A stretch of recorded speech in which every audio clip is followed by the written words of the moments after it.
Hi, this is Winnie Wilkinson, the host of Hey Neighbor Hey, and today we have our show, and our guest today is Nick and Jackie. As usual, we will have candid conversations about Nick's platform as well as Jackie's experiences living in the state of Vermont as an African American woman, an African American professional woman, and we will just have fun in this whole process. So I want to introduce Nick. Hi, my name is Nick Brosseau. I'm running for Select Board in Swanton. And Jackie. Hi, Jacqueline, Jackie, all works fine. I am a writer. I am an advocate for policy and here to speak about my experience. Okay. So we would also invite you to call a friend and let them know that we're on. We're on live stream on YouTube at the moment. And you can also call in at 802-528-5315. So we're going to let you have the floor now, Nick, and you tell us about your platform. Sure, I could give myself a little background first and then go to my platform. I am a lifelong Swanton, Vermont resident. I graduated from Johnson State College with a degree in political science. And my day job is I work for Vermont Health Connect, or Maximus. I help people with their health insurance needs, and I also do data entry and stuff like that. I have a real commitment to public service in Vermont, and I serve as high bailiff in Swanton. I serve on stuff like the Cemetery Commission, and I'm a trustee of public money, and I'm very involved with organizations like the Swanton Chamber of Commerce and the Franklin County Democrats and the Historical Society in Swanton. And why I'm running is because I want there to be, I feel like I have a good voice to add to the Swanton Select Board. I want to see things done, like adding more, building a sidewalk to MBU, helping with economic development in Swanton, helping with growth in industry in Swanton, basically making it easier for businesses to because we don't have a strong business. We have a strong business community in Swanton. I don't think we have a really strong industrial business community in Swanton in terms of factories and having jobs available for folks. So I want to be part of the process of helping spur economic growth in Swanton. So, and there's many ways we can do that, but so that's why I'm running. Yeah, tell me more about being a bailiff. What is that? High bailiff has two responsibilities. You can arrest the sheriff, and if the sheriff resigns or is deemed incompetent or something like that, I would technically replace them, which would mean appointing someone temporarily to take over the duties of sheriff. Okay. Very much needed here in Franklin County. I would love to see Swanton Chamber of Commerce collaborate with the Chamber of Commerce in St. Albans as well, so that we could build a more bigger and more powerful unity, as well as you could use some of the services that the Chamber of Commerce in St. Albans has. I think I'm vice president of the Swanton Chamber of Commerce, and I think that's something the Chamber of Commerce in Swanton would be very interested in, more collaboration. In Swanton would be interested in more collaboration, more working together. We do events in Swanton like the car show, where definitely the St. Albans Chamber of Commerce can have a voice and get advertisement in there. Yes. And I think that would be good for them.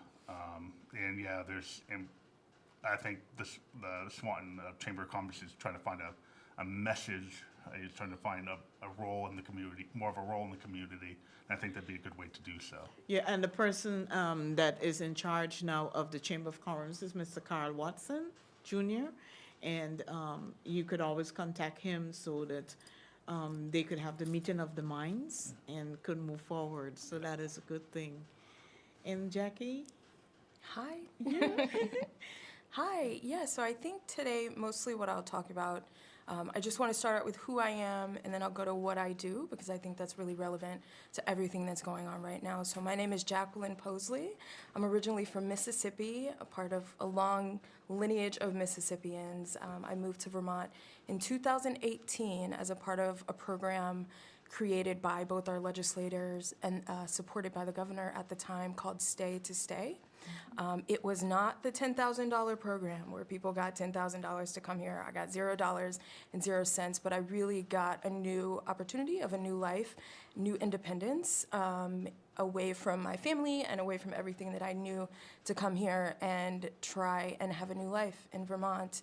Nothing was wrong with the old one, but you're graduating college, you're starting your new career, and I wanted something new. So I came here in 2018. I eventually worked for the state a little bit in the policy area.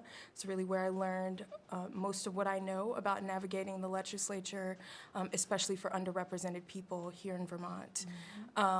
So these days, I am a writer full-time. I did some grant writing in Minneapolis, so I have been back and forth between here and there, specifically for Black nonprofits over there.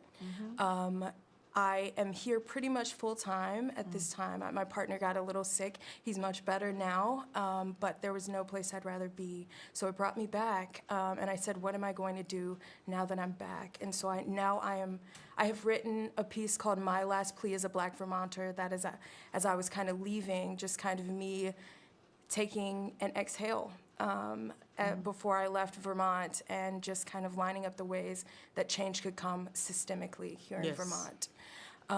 It was what some would call a white paper, but I call it a black paper, and that's what I write now. I write Black Papers on Vermont, which is the name of my blog, where I host Policy for the People, which is me on the ground at the State House 4 days a week, usually, if the weather allows.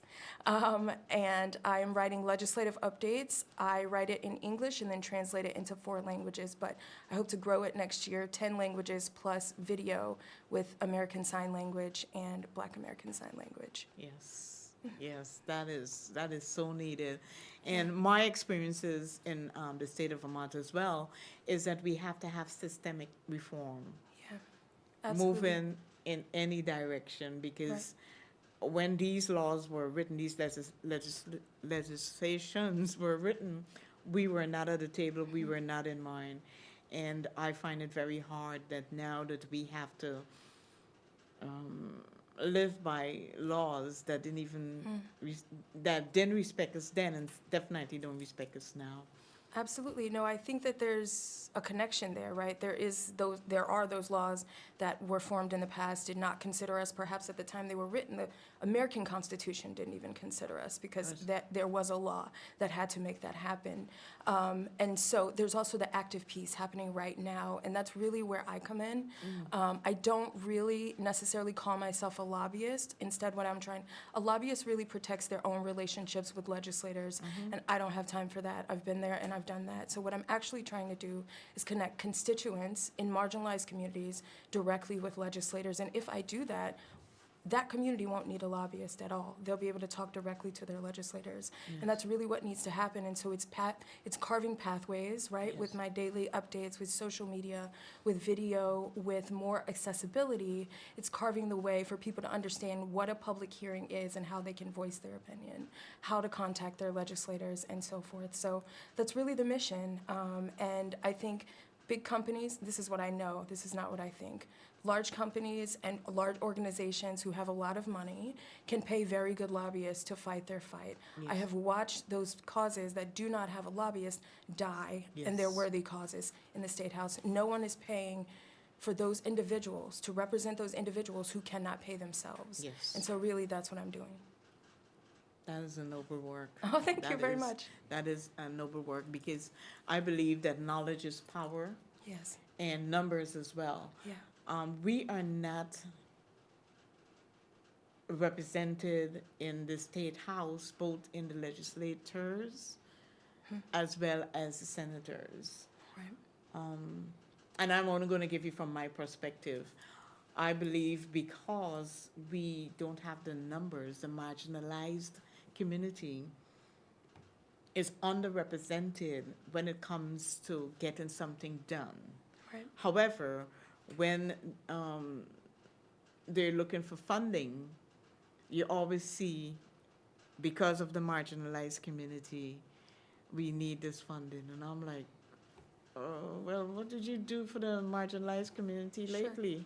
Yeah, absolutely. I think there's also a bit of carving out that needs to happen as far as what underrepresented means. I mean, people instantly get up in arms because they think it's only racial minorities that are being protected, but there's also a socioeconomic piece. Those Yes. individuals who are existing in what has been labeled low income. There are those individuals who are especially under attack right now because of immigration laws changing. So there are many, many groups that need to be protected right now. And there are many laws coming about that can protect them from really noble, really amazing legislators. And all we need is that voice behind it, not mine, of course, the people's. So that's policy for the people. Yes, policy Yeah. for the people. And so do you think that, and I know that a lot of volunteerism will have to come into that, so that we can educate Yeah. the marginalized communities as their rights. Because as it is right now, Yeah. if you have an accent or you cannot articulate what you want to say, you're suddenly on the back burner. Sure. And I have seen it happen so many times, and Yeah. I'm like, well, have you stopped to realize that in this person's world, Yeah. you have an accent, Yeah. and Absolutely. this person still is trying to respect you? Why can't we just have this so that we could coexist to exist Yeah. and get the job done? No. Please. Oh, sure. Yeah. One thing I want to, hopefully when I get elected to the select board, is fighting for marginalized communities. I'm on the Vermont Democratic Disability Caucus, and I have a disability myself at IEP in high school, and fighting for folks with disabilities, making sure that I work in healthcare, how hard it is, and that doesn't really have much to do with my job and when it comes to select board, but in terms of advocating for a health insurance industry that at this point, a lot of people with disabilities have trouble navigating. Yeah. And when they're on Medicare, they don't understand the concepts of Medicare Part A, Part B, Part D.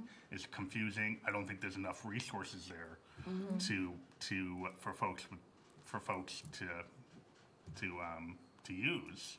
So I think it's important for me as a select board member, at least within the best of my ability, advocating for folks that are marginalized. Yes. And one question I have for you is just out of curiosity is what are you hoping for in this coming legislative session in terms of goals? So I have to really tame my own voice in terms of my own personal opinion for what I think should be happening in terms of legislation. It's not really my place with policy for the people. Instead, what I hope to do is provide this information to the constituents who will then be voicing their opinions to legislators.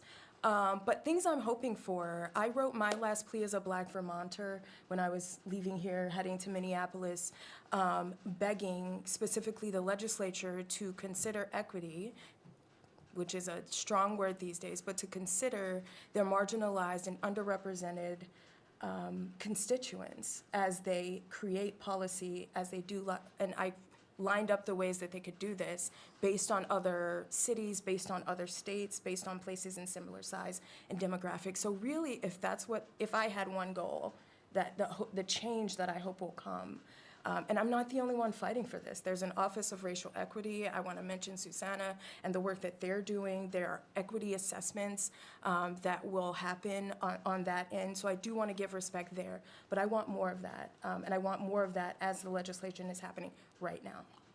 And I could tell you for sure, people from marginalized communities are underrepresented in Franklin.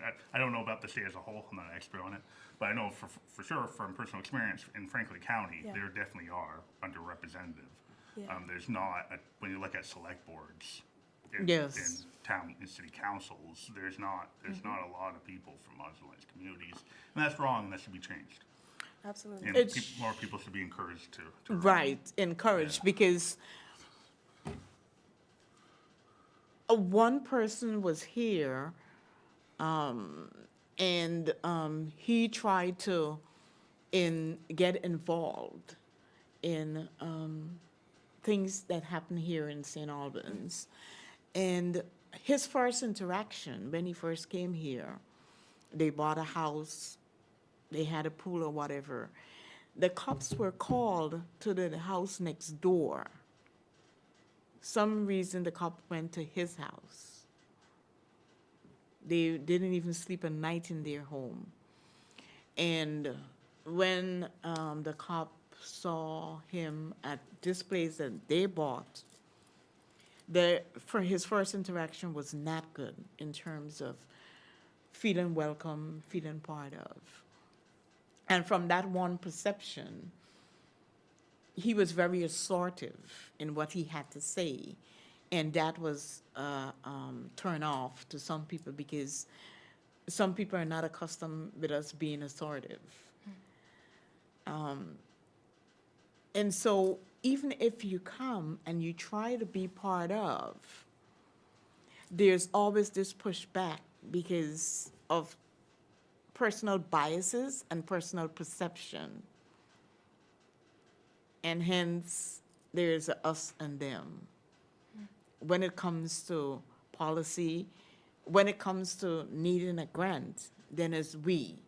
But when it comes to policy, we are left out. No, I completely agree. I completely agree. And I think that there are a few barriers that we're talking about for a few different communities, but really breaking down those barriers in any way that I can through access. And let me be clear, the Vermont legislature is one of a few across America that post-COVID, you can access everything via YouTube and watch. You know, there are subtitles that you can add to that and things like that. So there is access, but is there a pathway to the access, right? How many people know where the link is, where to go, how to access bills, right? And then we get to the language piece, breaking down those. At present, our bills are only offered in English, right? And so then you start to read the language, and even in English, if you're a native speaker, there's yet another barrier because it's written in legal speech, Yeah. right? And so really breaking down all of those barriers one by one is my goal of policy for the people. So I did want to speak to your question about language earlier. Ultimately, I'm working with a larger group of Black lobbyists around the country. There are a couple of organizations that host, if you will, Black lobbyists, because ultimately lobbyists are already there examining the policy, looking and knowing. It's just one little extra piece. Most of them have notes. It's one little extra piece and one little extra step for us to make that publicly known to the capacity that we can, of course, because not everybody is independent like me, and some people work for firms.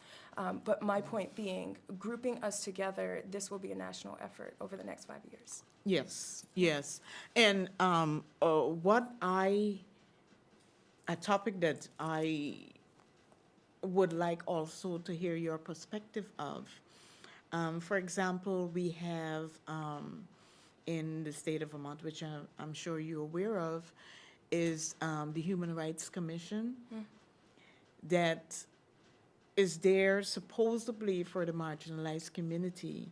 However, the employees and commissioners does not have the knowledge of the marginalized community. And there are times when someone in the marginalized community was violated, and they could only express it in their language. And they're supposed to have someone to interpret, and they didn't have the person to interpret, so this person was just left. Yeah. I think the HRC is multifaceted. I think that there are a lot of people that I really respect that have been working a really long time doing that work and doing it as well as they can to their capacity. So I want to first give respect to them, especially during Black History Month. People like Coach Christie, I have to stop and give respect because everything that I'm doing, they pave the way for that path, especially here in Vermont. there is undoubtedly an overwhelming need that they cannot serve. They have been in the legislature advocating for more staff. I see that, more funding to grow themselves in terms of translators, in terms of those things. I can say personally, when I had a personal housing case, I was essentially rejected because of a clause where your landlord lives in the same house that you live in. They can't really act on that legally. This is something I wrote about. I've had conversations with them since about changes that they're making. So I think the effort is there in terms of trying to make change. But I think that undoubtedly they are failing a large demographic of people, specifically The marginalized community. want to hinge upon the individuals covered by ADA. Wanted to say that as well. So, yeah, I think that's my take on them as a whole. Just to tie it in to what I'm doing, how do you feel maybe towns or cities could better assist marginalized communities? Well, I did write about this in my last plea as a Black Vermonter, so I recommend reading that. There are tools in there. Yeah. But I think that for like Vermont's large issue is that first we have to recognize, right? I come from Mississippi, which is a place where people recognize that there's racism, but they are just complacent, and it's just the way it's always been. Here in Vermont, I think there's first a barrier of us saying, no, that's not happening here in Vermont. Yes. We don't have that happening here in Vermont. So recognizing who those demographics are, who those individuals are within your community, and connecting them with the things that you're doing, making sure they're making it to your meetings or that they otherwise have access if they can't make it. Those are the ways that you can really, it's the same kind of policy for the people-esque mission with access and building those pathways to access for those marginalized people. And that looks differently for socioeconomic versus individuals covered by the American Disabilities Act versus people of color. Those pathways look different. So finding that and including them in the process. Are they going to be at town meeting day? And if not, how can they get there? That makes sense. Yeah, that definitely makes sense. Yeah. Because I feel like in a community like Swanton, they can be invisible to some degree. Yes. Yeah, you're not. Well- yeah, and there's definitely minorities that live in Swanton, but it's getting them involved, Yeah. getting them to take part in town meeting day, getting them to take part in just in community events in general. Yeah, and It's an important thing. I think that the most important piece, especially if we recognize ourselves as members of that community, is when we're Yes. talking about it, we say us. We say, I have to figure out how to get us. Yeah, How do we how and do- us. how do we How get can we us? work Yeah. at this? And Yeah. I can see how Vermont can be insular, Sure. for sure. Yeah. And my question I'm curious about is how it seems like you have experience in Mississippi, you have experience in Minnesota. How does working in Vermont compare to maybe other places you've been to? I jokingly call this Mississippi in the mountains. Yeah. I think that there are a lot of similarities. All three, Minnesota, Mississippi, and Vermont are all very rural, and whether we want to recognize it or not, the broadband access issues, the transportation issues for Minnesota and for Vermont, the weather-related transportation issues, there's a lot of overlap. And there's of course, we have a much smaller pool of people, but in terms of demographics, Minnesota and Mississippi Minnesota and Vermont have some similarities. Let's say it like that. Yeah, I could definitely see that. Yeah. Yeah. Well, something else as a mind teaser is, for example, someone that works for the state of Vermont said to me, is working with diversity people, diverse people, said to me, oh, I know about the struggles with African Americans, and I listen to Peter Tosh all the time, and all you guys need is equal rice and fish. And I was like, whoa, did you kind of Google that? Oh, no, I don't have to. I listen to the song all the time. And I said, no, that is not what Peter Tosh is saying. Peter Tosh is saying equal rights and justice. And it bothered me. It irritated me that this person is supposed to be educating as well as teaching, not to bully in school and whatever. And you're going to tell me that a redemption song is equal rice and fish. That's all you have to give us, is equal rice and fish, and we can be fine. I think there's a lot of misinformation. Personal biases. Personal biases. I think those personal biases turn into actions. And I also think just because of lack of exposure here, there's also a lack of cultural understanding. And so, yeah, how do we fix that? And I think we, as a community, are doing the work necessary to kind of make more positive exposure to our communities, whatever they may be, Black community, low-income community, whatever that may be, and how you identify, just helping people understand that it is not a they, it is a we. Yeah. Exactly. Yeah. And,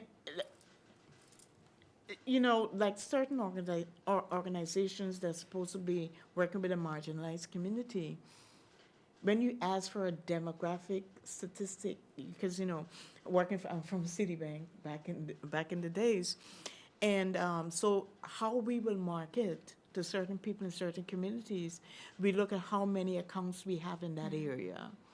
And you're like, oh, but look at the demographics, we could get more, and so you now start marketing to that area. And I asked a particular organization for the statistical demographics of the people they serve. And it was not a welcome thing because no one ever asked for that. And I was like, but you've been doing this for years. And you will know, that will tell you exactly the areas that you serve. Because if the majority of the marginalized people live in certain areas, your cases will be coming from those areas. So the point I'm getting to is a meeting of the minds and opening up to realize that we come from different areas. This Vermont still is part of America, and Vermont still have these issues that we need to address. No longer pushing it under the rug. We need to get to bring it to the forefront and work together to coexist, to exist. With you looking at me, I looking at you as a human being, and we coming up with solutions to make our community better. And one thing is, how do you feel how you could reach out to folks that maybe either feel like it's not an issue or maybe even feel threatened? Yeah. So me personally, in the way that I work, I don't have time to address those individuals who are adversaries. I really have to spend my time making sure that the right information is getting in the hands of the people. And so these are kind of those platforms, right, where we can have different opinions, and I'm happy to have these conversations, but largely I don't engage with individuals who want to be adversary. I think at this point, anybody who is proudly proclaiming and using the word equity, you have to kind of say that we're just a mitigator, and we're mitigating everything that's happening, and that will take all hands on deck. So Yes. I don't engage. I know with your time, you imagine. I think engagement to some degree is important because there is a good portion of the state that I feel like you can win over some of them. Oh, sure. Yeah. Yeah, I feel Yeah. like it's worthwhile to do so. I feel like this is where allies come in. Yeah. I feel like, those individuals are a part of a specific demographic, and they need to hear from individuals within their demographic. Yes. And so this is where allies come in to really say, hold on, I understand what they're saying, and this is how it's not a threat to us. Yes. Yes. And that is the reason why I brought up the equal rights and justice that was interpreted as equal rice and just fish.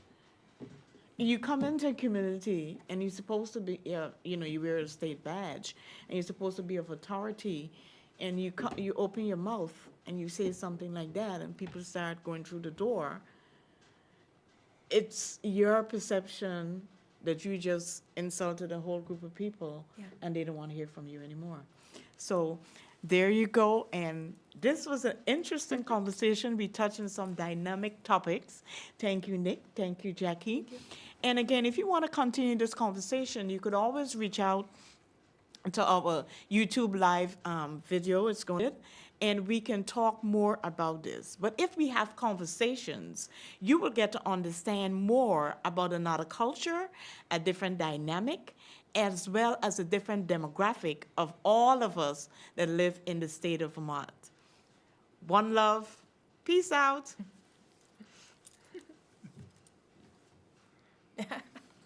Cool. Thank you so much. That was so awesome. That was fun. Very nice to meet you. Nice to meet you too. I know. I have to tell you, I didn't know we were going to be live. Oh, you didn't know? No, I had Okay, no so if we clue. could